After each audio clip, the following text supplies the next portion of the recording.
Good afternoon, everyone. My name is Visa. I am your transformation and life coach, and I love helping amazing women go from feeling really blah and burnt out about their life to making it feel blissful, peaceful, and deeply, deeply fulfilling. So today, I was so inspired to do this live because I have been listening to Michelle Obama's book. It's called Becoming. If you haven't picked up a copy of it, I highly, highly recommend that you do.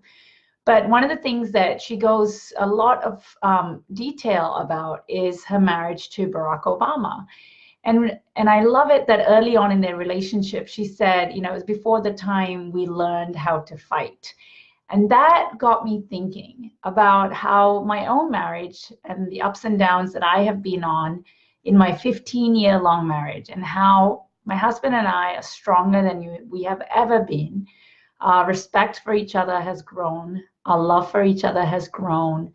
And our trust and faith in each other has grown. And yes, time will do that. But you cannot assume that just because you've been married for a certain number of years that it's automatically all of that is going to come as a package. And I'm really proud to admit that we have made this marriage work. Both of us have actively participated in making sure that this marriage is a healthy, happy, stable, equal one, where we both give equally as much as we get from each other. Hey, Jesse. So I made this video to share about all the things that we have done that I believe has made us super successful and have this amazing relationship. And I can honestly say that we've been married for 15 years and I've never been happy in this relationship. So the number one thing that I recommend to everyone is marriage counseling. We have done marriage counseling probably twice in our life. And that was early on in our marriage. And there is no shame whatsoever in going to marriage counseling. I recommend it to even people with healthy marriages. When your relationship is at its best state, that is probably when it's a good time to go to a marriage counselor to help you guys figure out some of the issues that are niggling away at you. Or if you find yourself that the tension and the stress in your marriage is starting to increase, you're starting to bicker and you're starting to quarrel more than you normally would, then marriage counseling is essential. And like I said, there is no shame in admitting to it, needing help. And at the time when we were getting marriage counseling, we were so young in our relationship that we didn't tell our parents at the time we were doing it, probably because we didn't want to worry them, probably because of the stigma that comes with marriage counseling, right? Because that means there's something broken, that means something's not working.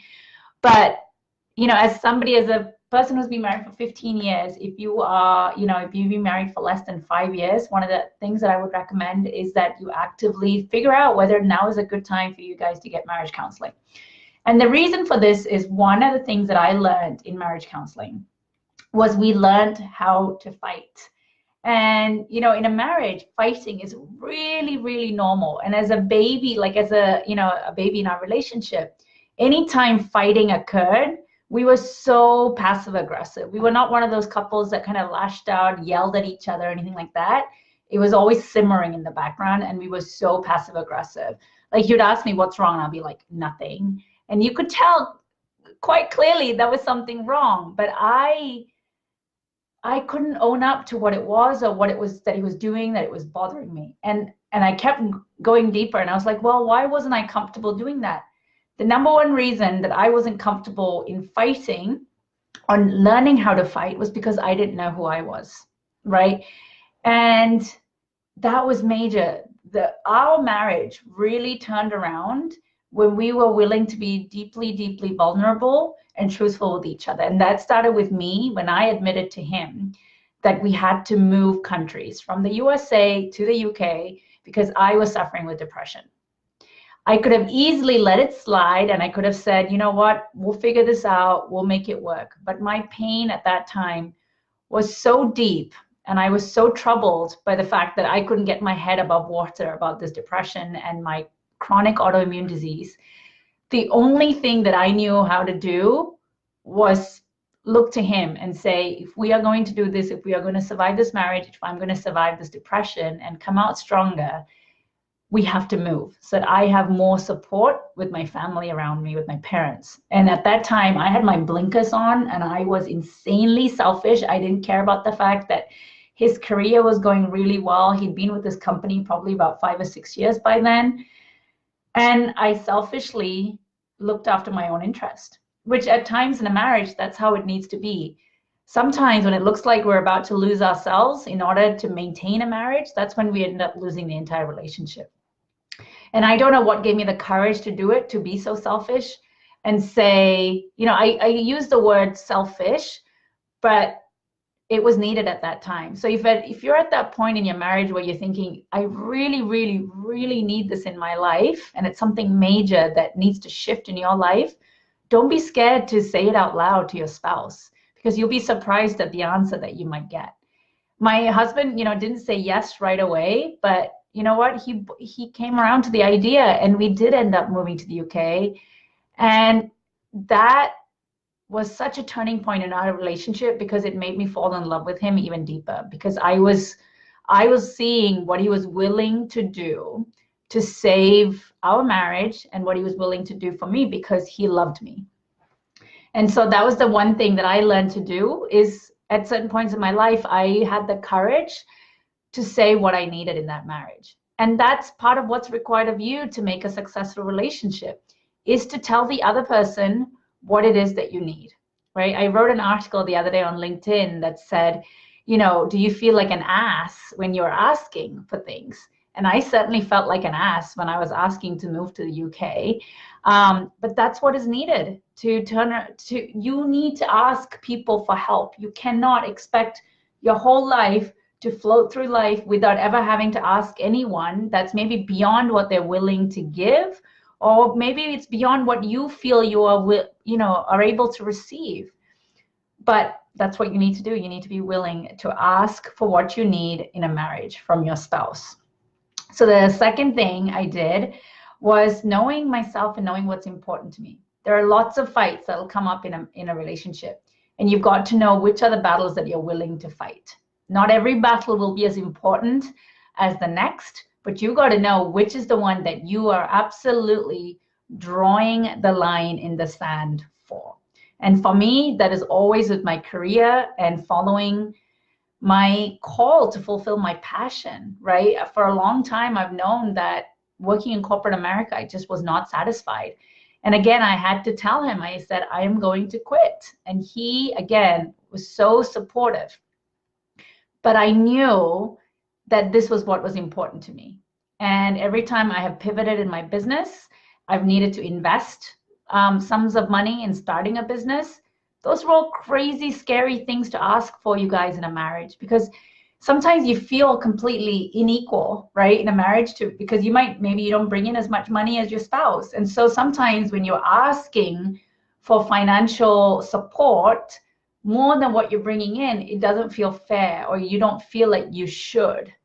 But that's what marriage is all about. It's not always easy to cut things equally.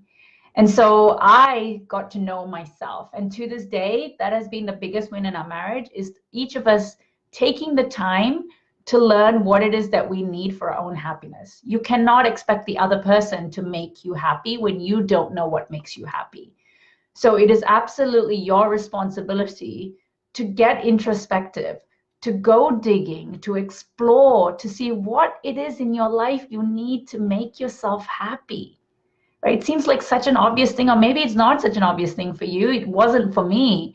I remember when the beginning of our marriage, I used to get so frustrated and angry at him all the time. And on hindsight, I now realize it's because I wasn't happy with me. I couldn't stand looking at my own reflection in the mirror. I didn't like who I was. I didn't like the individual I was turning out to be. And a large part of that is because I felt like my life didn't really have any meaning. And none of that was his fault or had anything to do with him. But if you bring all of that crap into a marriage, then you're going to take it out on each other. Which leads me to my next point, which is learning to leave your ego aside. And what do I mean by that? It's, when you start arguing or quarreling or, wanting your closet organized in a certain way, this is something that still upsets me about my husband, is he doesn't put stuff away. His socks are all over the house. His side of the closet is so messy, whereas my side of the closet is super organized, right? but he doesn't put a lot of care into keeping a very organized house, whereas that's a super important thing to me. But you know what, in the bigger picture of things, that I had to learn to put my ego aside, because what is it to say that my need for an organized house supersedes his comfort, right? And that again goes back to me telling, pick your battles. The closet thing, I have given up on it a long time ago. I have resigned myself to the fact that my house will never look like a clean, neat, organized house like out of a magazine, even though that's what my ego wants, right? My ego tells me that having such a house means that I have a perfect house. And I want everybody to see that I have this perfect life. And that's my ego talking, right? So I have learned to set my ego aside when it comes to my marriage. And I keep going back to this word vulnerable, being authentic, to lay your heart out and telling your other half exactly what it is that you need without maybe worrying about whether you're being viewed as weak, whether you're being viewed as too needy, demanding too much. That is all setting your ego aside, right? Your ego is always working to make you look good, to stop you from getting hurt, to stop you from taking any risks. And that's no way to be in a relationship, is if you're always letting your ego operate, right? Is to be the driver. Let me see what are the notes I have here. Oh, this is another major thing, is living in the discomfort of a fight. So I remember when we used to have passive aggressive arguments and the tension was so thick you could cut it with a knife. I used to hate that period of just sitting in that discomfort, right? Like I would want things resolved right away. I'd want that tension to dissipate. I'd want us to be back to where we were again, because I thought living in that discomfort meant it would go on like that forever. Or I just didn't enjoy that part of our marriage where you sat in that period of where you were angry at each other. And I didn't want that time to exist. I just wanted to have the fight and I wanted it to dissipate. But what I've learned after 15 years is that you have to just sit in the discomfort of maybe having upset that other person and giving them time and space to ruminate on what it is that you have told them, right? I remember the times I've told my husband that I'm making a huge investment in my business, and that discomfort that comes with, oh, what must he be thinking of me? Is he really angry at me? Is he upset with me? Is he going to be okay with this? All of those questions that come up, right? Which will give you immediate comfort. But you're not allowing that other person to sit with, you're not giving them space to process that information, and you are selfishly wanting them to say, okay, yes, I forgive you, or I accept you, or okay, let's move ahead with this. They will come around to that most likely, but you just have to be willing to sit in that discomfort until they come to that conclusion by themselves. You cannot skip that process. You cannot probably shorten that process. The only way to shorten that process is just to leave them be for that time being. Hey, Karen, if you guys have any questions or comments as I'm like going at it, jump in and feel free to type any questions, and I will, I am not a relationship coach by any means, but I am so proud of the fact of how far my husband and I have grown in our relationship. And I know people can learn so much from what we have done personally to strengthen our relationship. I think those are the main points I wanted to make, and we learned how to fight respectfully. We still to this day don't have huge arguments. We're not that couple, we're not that type where we have these really outrageous emotional outbursts. That's neither one of our character types. But I'm not saying if you argue like that, there's nothing wrong with that. Every person has their own style, every relationship, they have their own style of fighting. But you got to fight clean. And what do I mean by fighting clean? It's, when people have made mistakes in relationship and you have told each other that you forgive them for what they have done, right? Forgiven means that you will not hold it against them. And that's one of the things that my husband and I have learned to do from a very long time ago, is that we will make mistakes. We will say, I forgive you, or you are human. It's okay. Let's move past this. And one of the things that we're so good about doing is that we will never bring it back up again in another argument, right? It's like digging, you don't use that old dagger to put it into a new knife, like a wound. You just don't do that. So when you have said to your spouse, your partner, that you have forgiven them for something, don't bring it back up on another argument and be like, well, last time you did that. Like, that's just because then you haven't really forgiven, right? So that's one thing that we have learned to do, is that you just do not bring up old mistakes into new arguments. And just having trust and having faith in the relationship. There are lots of times where we have felt so far away from each other, we have felt so stranded, and we have wondered, how will we ever get back to where we were again? But one thing that I have never ever questioned is that we will. At some point we will, because time heals all things, right?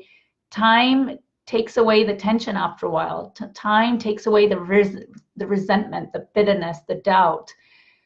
But you got to have faith and hang in there that things will work out. And you will get back to each other again, and you will find each other again. And that's something that I will never ever lose in our relationship, is that faith and that trust that I have in him, that he is always looking out for the best interest of our family and me. We might not always agree on how we get there, but I know that both of us want what's best for our family, and we will have completely different ways of getting there, right? Which is always financial abundance, stability, the best education for our kids, a happy, loving, stable home that's stress-free, that's not overwhelming, that's balanced.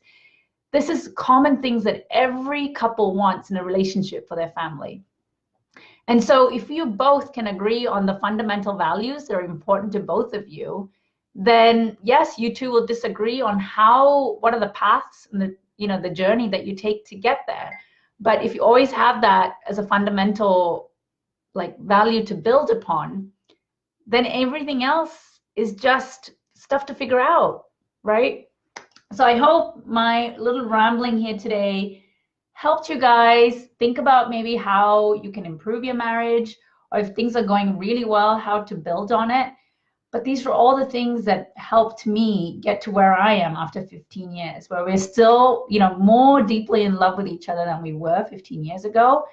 And the number one thing I contribute to that is having the courage to go to marriage counseling, figuring out how to have a clean fight with each other, giving each other space when things are uncomfortable in the marriage, and having faith and trust that things will work out.